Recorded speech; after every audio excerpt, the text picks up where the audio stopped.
아등장애를 불지에 우리가 깊은 밤, 인생의 깊은 밤이죠. 그런데 그런 그 어두운 그 인생을 살면서 불지에 있어서 무탐무자예요. 욕심도 없고 원력도 없어. 탐욕이 없어. 집착도 없고. 무부지원이요. 아무 원력이 없어. 불지에 대해서. 거기에 사실 욕심이 있어야 되고 거기에 집착이 있어야 되고 거기 원이 있어야 되는데 스스로 이 법에 어법에 하는 것을 열반입니다. 그리고는 그것을 구경이다. 이건 최고 경지다라고 여겼습니다. 그 말이에요. 아등이 장야에 수석 공법하야 공법 공하다는 이치. 예. 그래 공돌이가 막 불교의 그 최종 경지인 것으로 그렇게 아는 사람도 많고 자꾸 그것만 이야기하는 사람도 많죠. 이제 그게 번뇌를 소멸하고 문제 해결하는 데는 첫째 이제 최고 좋은 약이면 틀림없습니다. 예를 들어서 뭐 조개 노은 개공하면 도일체고해 그러잖아요. 온이 몸도 마음도 텅 비어서 없는 줄로 볼 줄 알면은 일체 문제, 일체 고통이 다 사라지니까 도일체고액이 되니까. 그렇지만 그것만이 부처님이 할 일은 아니다 이거예요. 개인의 문제는 해결했다 하지만은 불교의 그 본래의 그 뜻에는 이제 거리가 있는 거라는 거죠. 여기서 그런 문제를 가섭종자 스스로 어떤 그 고백에 의해서 잘 이제 드러내고 있습니다.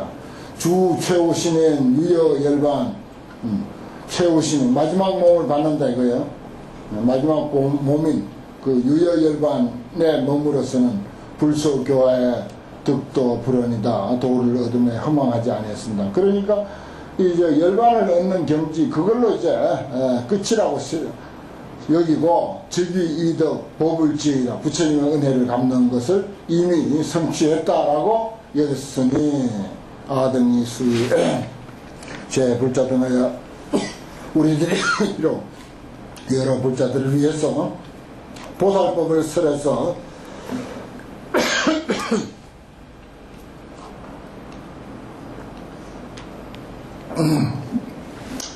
불도를 구하라고 하나 이어시법에 영무월라호이다 그랬어요. 이 법에 있어서 그리 원하고 즐겨하는 바가 없었다 이런 고백을 하는 것입니다. 이게 이제 법화경이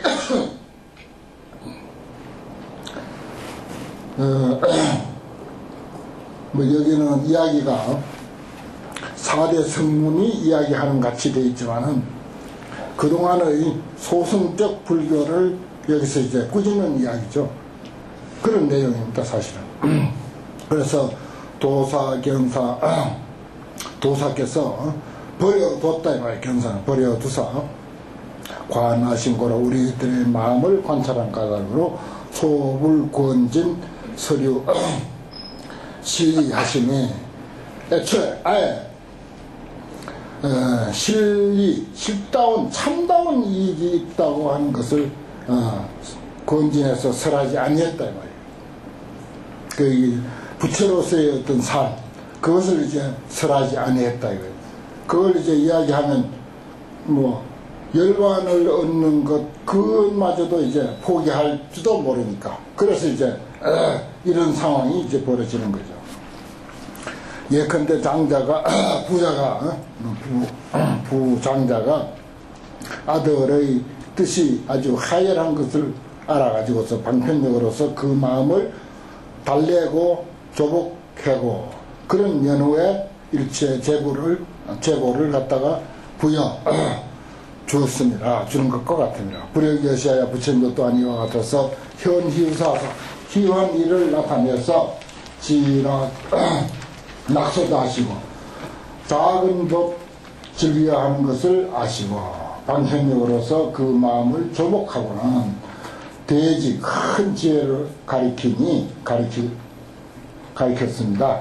아등이 금일에서 미정미를 얻었으니 비선 소망을 앞에서 바란 바가 아닌 것을 이금자득이다. 바라지도 않았는데 저절로 얻었습니다. 그래요. 이제 4대 성문 내지 그 당시 불교가 열반을 정득해서 자신의 괴로움을 소멸하는 것으로서 최종 목표로 삼았다. 그런데 불교가 그거 가지고는 살 길이 아니다 이거예요. 그래서 대승불교 운동이 일어난 것이, 이건 이제 보살행을 하고 모두가 부처님처럼 중생교화에 나서는 것, 이것이 말하면 불교가 할 일이다.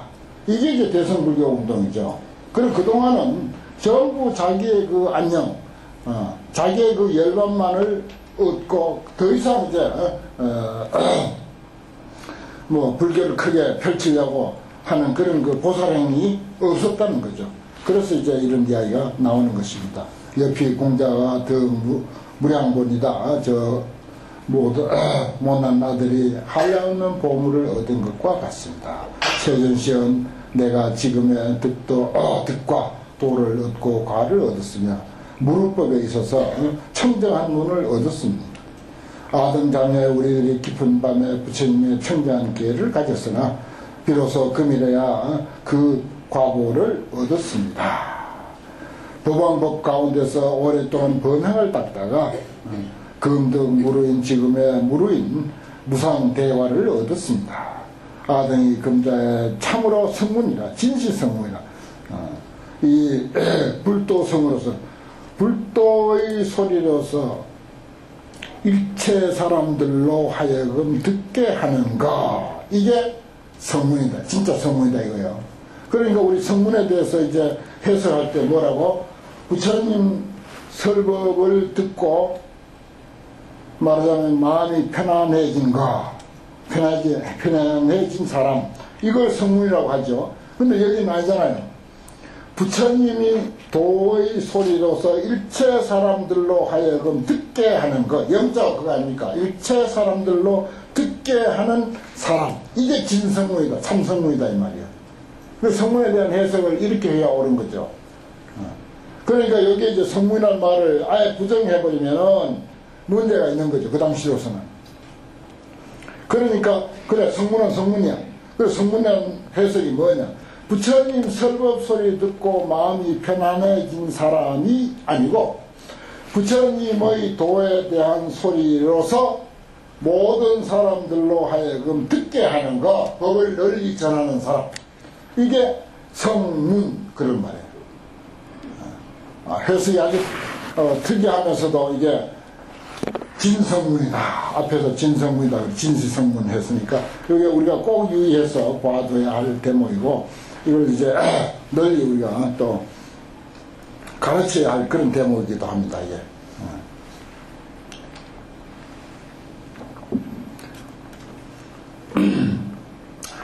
우리들이 지금의 진아라한이니 이러한 모든 세간과 천인 마번인 널리 그 가운데서 응수공양호이다.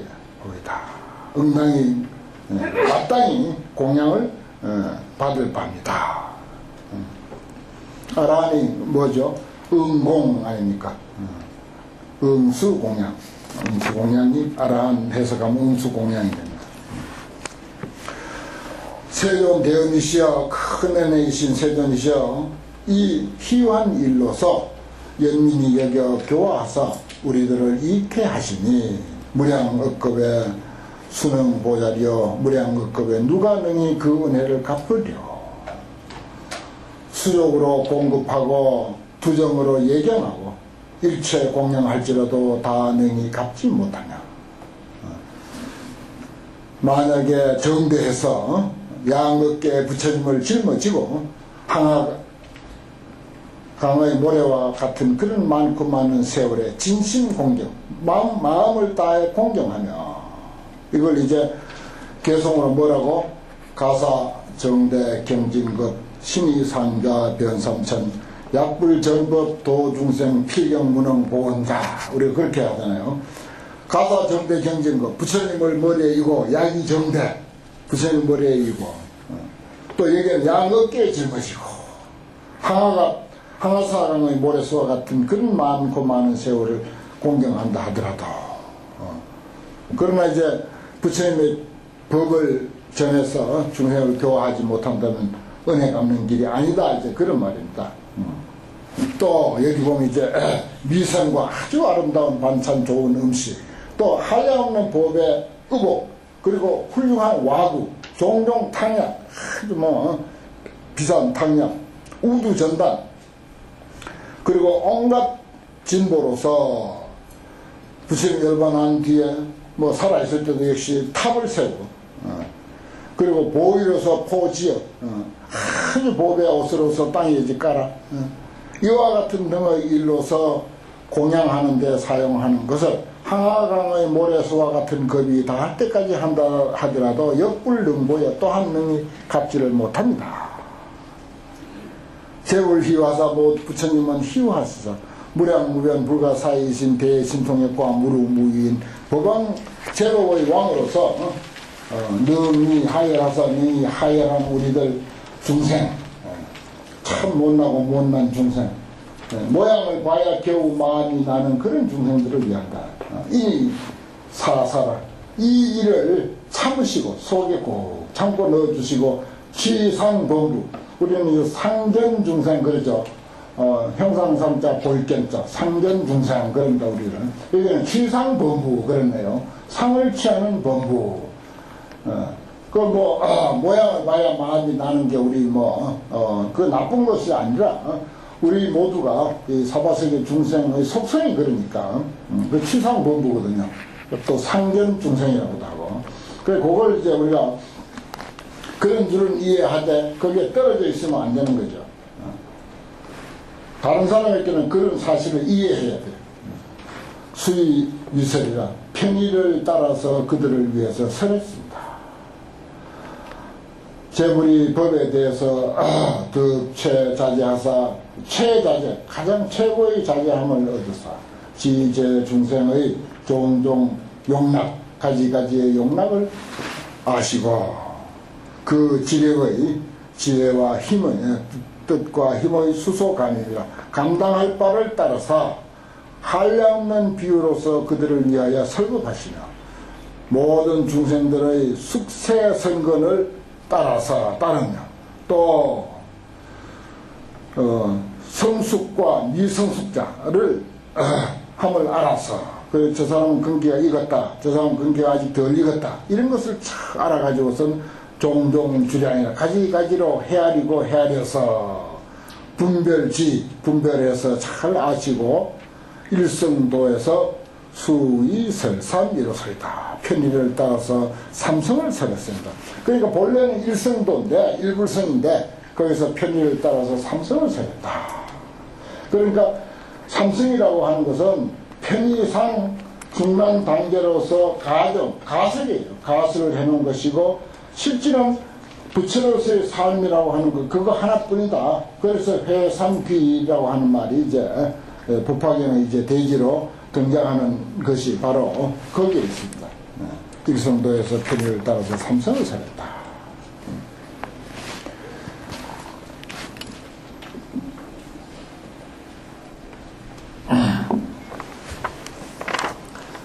그동안 이제 가서 존장, 수보리, 목걸련, 가젤련 이 네 성문이 중근기 입장에서 사리부리 수기를 받는 것을 보고 그리고 이제 최종적으로 자기들이 지금까지 법화경이 세워지기까지의 어떤 그 공부와 수행과 이 모든 것을 요 비유 하나로서 총정리를 했습니다. 그래서 우리가 부처님을 등지고 전혀 부처님하고 관계없이 살던 생활, 그러니까 아버지를 버리고 50년이라는 세월을 그냥 날품이나 팔면서 겨우겨우 연명해가면서 살던 그런 그 세월로 우리 중생살이를 그렇게 비유했죠. 참 비유가 아주 근사해요. 그리고는 돌고 돌다가 어떻게 아버지가 사는 그 도시에 이르게 됐다. 아주 감동적이죠. 이걸 이제 우리가 한 편의 그 짧은 영화로 만들어도 참 좋을 것 같아요. 요 지금 요 공자 비유만 얼마나 근사합니까? 요거 이제 아버지가 어릴 때 아들 이제 잃어버리고 아버지도 아들 찾아서 어떤 도시에 참 이렇게 와서 다행히 그 사람은 돈을 많이 벌고 거부장자가 돼서 왕도 와서 막 굽신거릴 정도로, 대통령도 막 와가지고 굽신거릴 정도로 그런 거부장자가 돼 있는 거. 그리고 아들은 50년 세월 동안에 날품팔이 겨우 이제 일당이나 겨우 받아가면서 연매해가는 그런 그 세월을 살아가는 거. 그게 이제 우리 중생의 삶이다 이거예요. 그러다가 아버지가 사는 그 도시에 이렇게 됐다고 하는 거. 얼마나 근사합니까? 그리고 이제 그 도시에 이리 헤매고 저리 헤매다가 아버지의 집까지 이르게 됐다. 또 우리가 이제 그런 그 과정을 통해서 요건 정말 뭐 하나의 그 영화를 꾸며도 정말 멋진 그런 그 내용이다 하는 그런 것을 나는 평소에 늘 이제 합니다. 그러면서 불교의 그 어떤 그 오승 오교의 차별 같은 것도 아주 그 정확하게 설명을 해놓고 아무경계에서 화엄경까지 그 처음에 궁자가 내 아들이다 하고 버선발로 뛰어 내려가서 이제 좋아하는 그런 그 광경을 말하자면 화엄경설할 때 다 이런 식으로 이제 배대를 한 것 이런 것이 그 비유 하나하나 팔만대장경과 또 우리들이 부처님에게까지 인연되기까지 금생뿐만 아니라 세세생생 살아오다가 부처님에게 인연되기까지 그래서 그나마 이 정도까지 법화경 공부하기까지 우리가 걸어온 이 사실이 그대로 그 비유 안에 다 잘 나타나 있다는 사실입니다. 그 비유도 아주 유명하죠. 그 다음 이제 야처육품 좀 이제 공부 하고 시간이 좀 있으니까 야처육품 들어갑시다. 양이 워낙 많아서 이건 이제 옛날 권수 7권으로 따지면 3권에 해당되고 품으로는 이제 5번째 이제 품인데 이 약초유품 이것도 또 유명한 그 비유예요. 3번째 비유죠. 그 화택유, 궁자유, 약초유. 지금 우리가 비유를 3번째 이제 만납니다. 법화 치유 가운데서 법화경이 구절구절이 의미심장하고 그러면서도 문학적으로 뭐 종교적인 면, 철학적인 면 이건 뭐 더 말할 나위가 없지만은 문학적으로도 아주 위대한 그런 그 작품이다 이렇게 이제 보는데 그 중에서 이 약초유품이 가장 문학적이다 이런 그 평이 있어요. 옛날에 아주 법화경을 연구를 많이 한 분들 보면은 이건 왜 그런가 하니 이제 땅에 약초와 나무와 풀들이 이제 대지에 촥 깔려 있는데 하늘에서 뭉게구름이 일어나가지고 비가 막 촥 이렇게 이런 그 인도 우기를 우리가 상상하는데 우기에 비가 촥 이렇게 뿌리는 그런 그 광경을 그려놓았는데 거기에 이제 그 비는 뭐냐 부처님의 설법이다 이게 불교다 이게 불교라고 보면 되는데 지금 불교다 이게 근데 불교가 우리에게 공이 우리에게 부여됐지만은 우리가 불교를 다 인연 따라서 접하고 있지만은 우리 근기 따라서 어느한지 불교에 젖어들었고 또 어느 분야를 우리가 좋아하느냐 이건 이제 각자 다른 거지. 그래서 이제 비가 내리는데 삼초이목이라는 말이 있어요. 3가지 종류의 풀과 2가지 종류의 나무 있어요. 그래서 이제 풀도 큰 풀, 작은 풀, 또 중간 풀, 나무도 큰 나무, 작은 나무 이렇게 있듯이 풀도 그 큰 풀은 많이 빨아들일 것이고 작은 풀은 조금밖에 물을 못 받아들여요. 나무도 마찬가지예요. 작은 나무는 작게 받아들이고 큰 나무는 많이 흡수할 거다. 이런 것을 가지고 이제 한 가지 일미일상이다, 일상일미다 뭐 이런 표현을 이제 여기서 해요. 그러면서 이제 부처님 법은 그런데 우리들이 받아들이는 것은 그렇게 각각 차별하다. 그래 궁극적으로 최고의 경지인 일불성을 우리가 받아들여야 된다. 뭐 이런 그 방향으로 이야기를 전개해가는 그런 내용이 이제 약초유품입니다.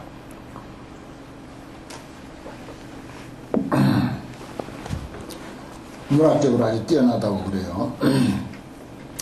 그때 세존이 마가섭과 그 여러 제자들에게 과사대 선제라 가서와 선설 열의 진실 공덕하였으니 열의 진실 공덕을 잘 이야기했다. 앞서 이제 이야기한 것이 가섭이 대표가 돼서 그 공자 비유를 했지 않습니까? 너무너무 잘했다죠. 절묘한 비유를 했다. 성녀 소원이가 진실로 그대가 말한 바와 똑같다. 예래는 다시 그러니까 신의 품은 통째로 가습전자 내지 이제 가습전자 대표가 돼서 4대 성문이 말한 것이고 부처님 말씀 한마디도 없고 그 비유를 듣고 소감을 이제 부처님이 약조의 품에서 이야기하는 거죠. 요런 그 외형적인 스토리도 좀 외우고 있으면은 나중에 다른 사람들에게 가르치기가 좋습니다. 예래는 다시 무량무변 아성지 공덕이 있으니 그대들은 만약에 무량업급에 설불능진이라 다 이야기할 수가 없느니라. 가서와 마땅히 알아라. 예래는 제법의 왕이야. 야규 소설은 게 불허이 아니라 내가 그대들에게 말한 바는 다 허망하지 아니야. 결코 허망한 이야기 거짓말 하나도 없어. 일체 법을 이지 방편으로 지혜 방편으로서 연설했거든. 그 설법한 바 계실도 일체지니라. 그 설법이 결국 무엇을 하자고 하는 것이냐. 다 일체지지에 이르게 하고자 하는 것이다. 일체의 지혜의 경지. 거기에 이르고자 하는 것. 그게 이제 불지거든요. 부처의 지혜. 깨달음의 지혜. 그게 이제 일체지입니다. 일체지지 또는 일체지. 네, 그렇게 말하죠.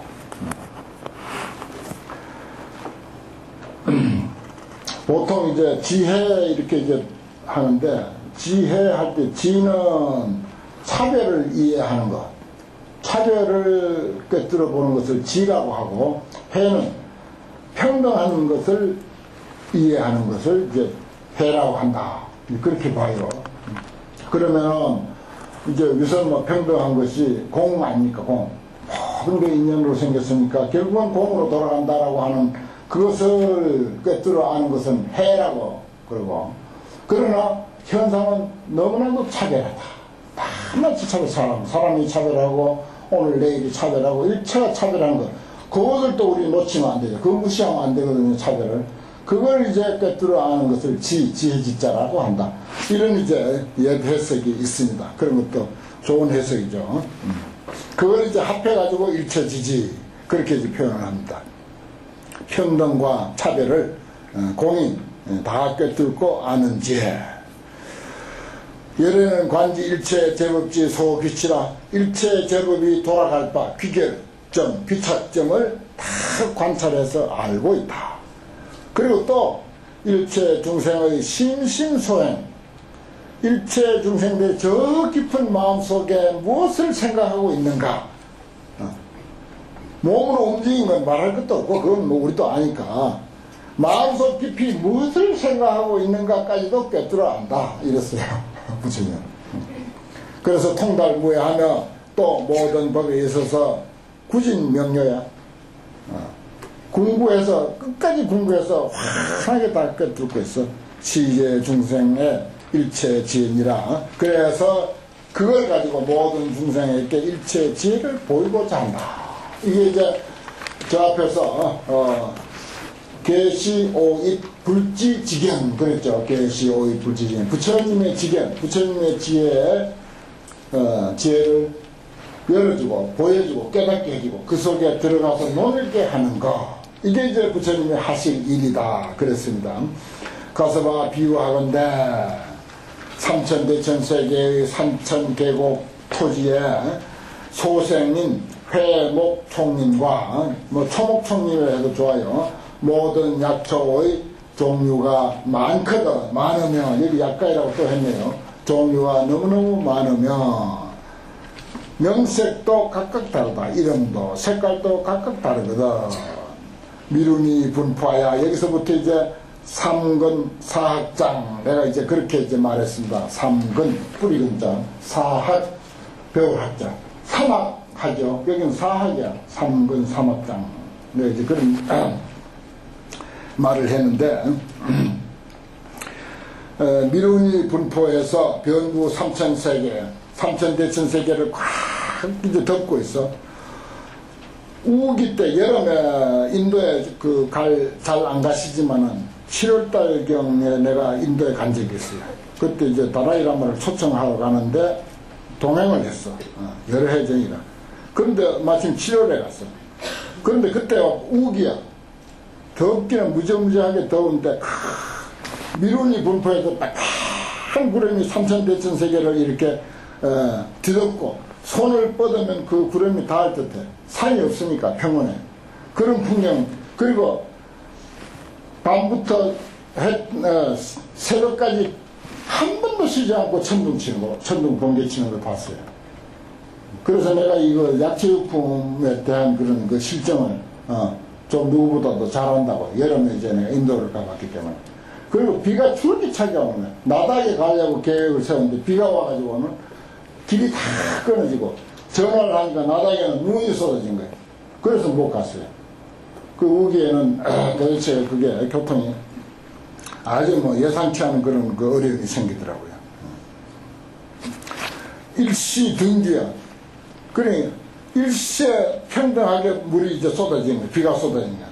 기택이 보급이야. 그 윤택함이 널리 흡족해. 그리고 해옥 총림과 그리고 제약초의 소근, 소경, 소지, 소엽, 중근, 중경, 중엽, 중지, 중엽, 대근, 대경, 대지, 대엽이며. 그랬어요. 이게 이제 소근, 뿌리 글자는 믿을 신.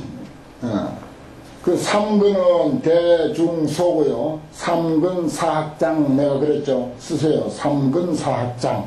그럼 이제 소는 소중대 요게 삼근이고 또 뿌리 근자는 믿을 신이에요.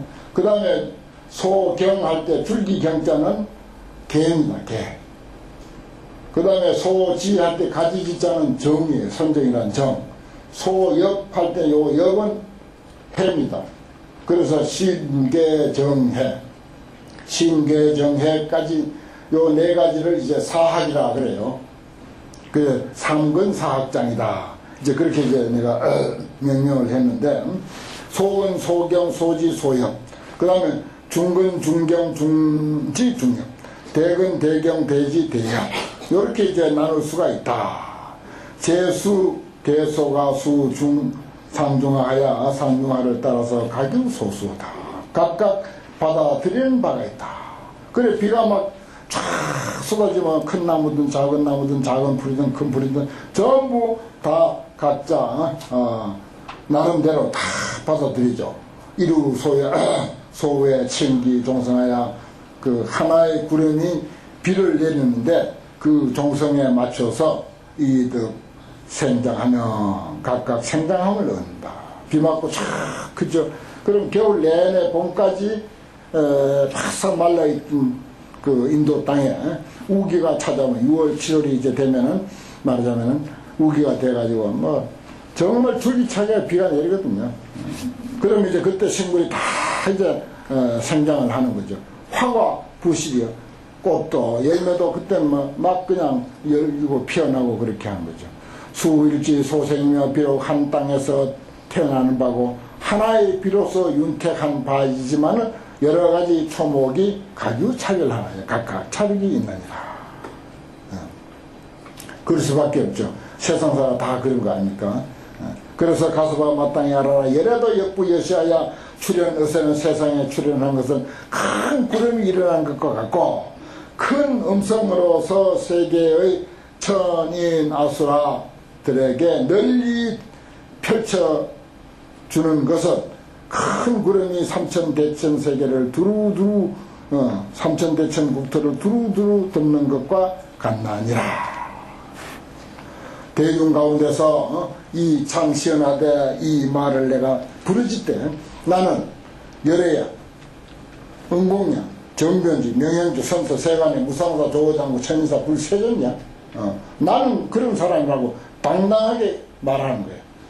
그 다음 여기부터 10번부터 이제 해당이 되겠는데 사미오자짱 그렇게 합니다. 사미오자짱 넉사자 안일미자 다섯 오자 nom자자 삼위장, 오자장, 그래요.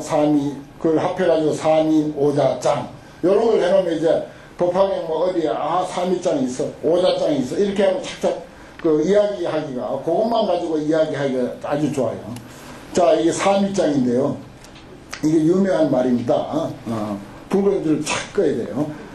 미도자로 영도하고 미해자로 영이 아니면 미한자로 영안하고 미열반자로 영도 열반하는 거죠.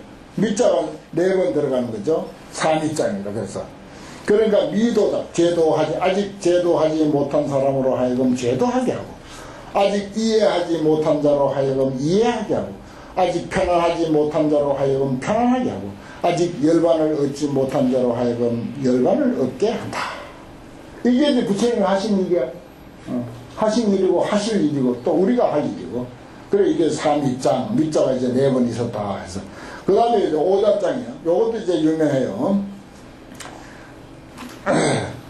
자꾸 유명하다 하니까 전부 호랑이 전체가 다 유명하죠. 금세 후세를 여실지지야. 금세나 후세나 여실하게 다 알아. 아시 일체 지장면. 자, 이거 자자가 5번 나옵니다. 오자장이야. 나는 부처님 정말 자기 자랑해서 손해보지 않고 표 안 깎인 사람은 인류 역사에 부처님 한 사람뿐이야. 이렇게 자랑할 수가 있어요. 아시 열애 응공 정변지 명행조 선서 세간의 무상사 조장무 천인사 불세전이야. 나는 미도자로 영도하고 미해자로 영해하고 미한자로 영안하고 미열반자로 열반한다 이 말이야. 나는 그런 사람이야. 그리고 나는 금세후세를 다 안다. 여실하게 안다. 그래 놓고 그 다음에 또 성이 안 차지 그거 가지고는 아시 일체 지자야. 모든 것을 아는 사람이다. 일체 견자야. 모든 것을 다 꿰뚫어 보는 사람이야. 지도자야. 도를 아는 사람이야. 개도자야. 도를 열어주는 사람이야. 설도자야. 도를 설하는 사람이다. 그래서 아시 일체 지자, 일체 견자, 지도자, 개도자, 설도자 이렇게 이제 자자가 5번이죠. 그래서 오자장 그럽니다. 그 삼위 오자장 합해가지고 그만 부처님 자신을 드러낸 부분이기 때문에 삼위 오자장 그렇게 해도 좋고 뭐 삼위장 오자장 이렇게 해도 좋습니다. 하나로 해보죠. 삼위 오자장. 개도장이나 설도장이라. 그대들 인천인 아수라 대중들은 개응 도찬이 다 여기에 와라 말이야. 여기에 다 와. 그리고 위 천꽃 곤이라 다 와서 법을 들어. 이렇게 당당하게 이렇게 자기 자신을 표현하고 자기 자신을 드러낸 이런 대목입니다. 이래도 좋다고 막 그냥 끔끔 넘어가는 게 바로 우리 부처님이야. 누가 자기 자신 조금만 해봐요. 그냥 좋다가도 그만 당장에 그냥 고개 돌려버리죠. 참 천상천하 유아독존으로부터 법화경의 이 삼위 오자장까지 보면은 정말 이렇게 당당하게 자기 자신을 이렇게 표현하고 있습니다. 이게 이제 정말 부처님만이 할 수 있는 일이고 참 대승경전에서 볼 수 있는 일이 아닐까 이런 생각을 합니다. 오늘 공부 여기까지 하고 약초역품 이렇게 이제 시작해놨으니까 요건 아주 간단하고 또 뜻도 이해하기 쉽습니다. 예습 복습 많이 하시기 바랍니다.